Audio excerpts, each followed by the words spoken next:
తేనెటీగ మకరందాన్ని గ్రహించేటప్పుడు ఎంతలా ఆస్వాదిస్తూ గ్రహిస్తుందో మనం చేసే పనిని కూడా ఆ విధంగా ఆస్వాదిస్తూ చేస్తే తప్పకుండా మంచి ఫలితాలు ఉంటాయి.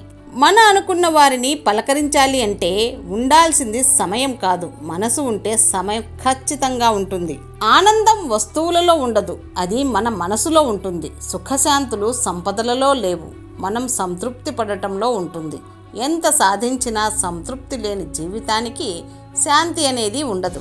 దుఃఖం అనేది శిక్ష కాదు, సంతోషం అనేది వరము కాదు, రెండు ఫలితాలే. నీకు విలువలేని చోట నీ నిజం గెలవదు, నువ్వు నిలదొక్కున్న చోట నీ అబద్ధం సైతం చిందులేస్తుంది.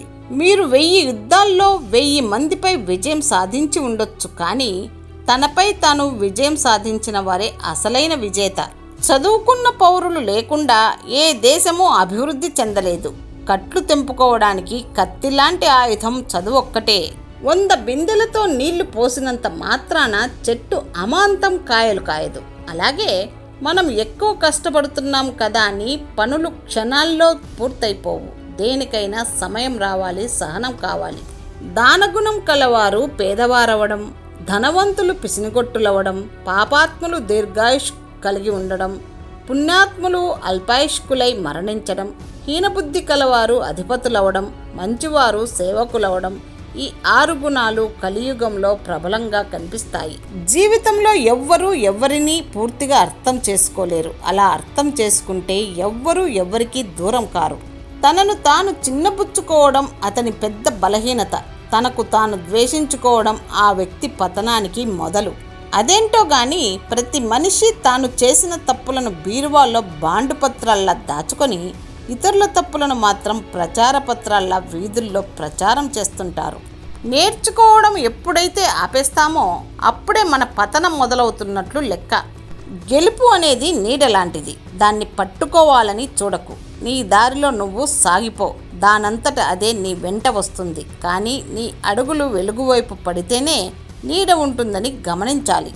సంపద ప్రారంభంలో సుఖాన్ని, మధ్యలో భయాన్ని, చివరలో పశ్చాత్తాపాన్ని కలిగిస్తుంది.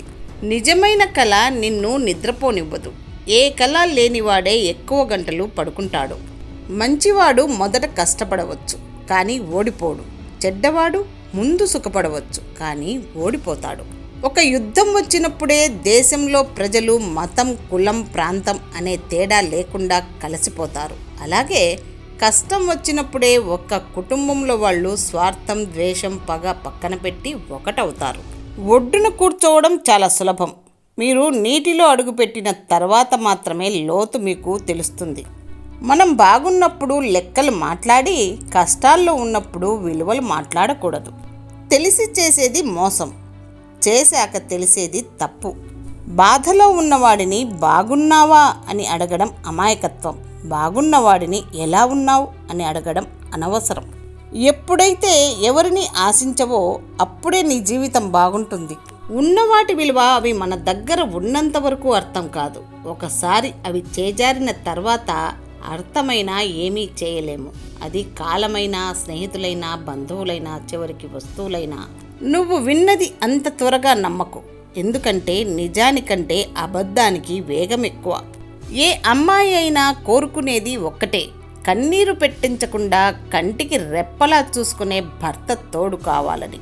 అలాంటి భర్త ఉంటే ఎంతటి కష్టాన్నైనా భరించగలుగుతుంది. నిజాయితీ ఉన్న చోట మొండితనం ఉంటుంది, విధేయత ఉన్న చోట మంచి ప్రవర్తన ఉంటుంది, ప్రేమ ఎక్కువ ఉన్న చోట కోపం కూడా ఎక్కువే ఉంటుంది. స్త్రీ సంతోషంగా బ్రతకాలంటే భర్త అనేవాడు ప్రక్కన ఉంటే చాలు.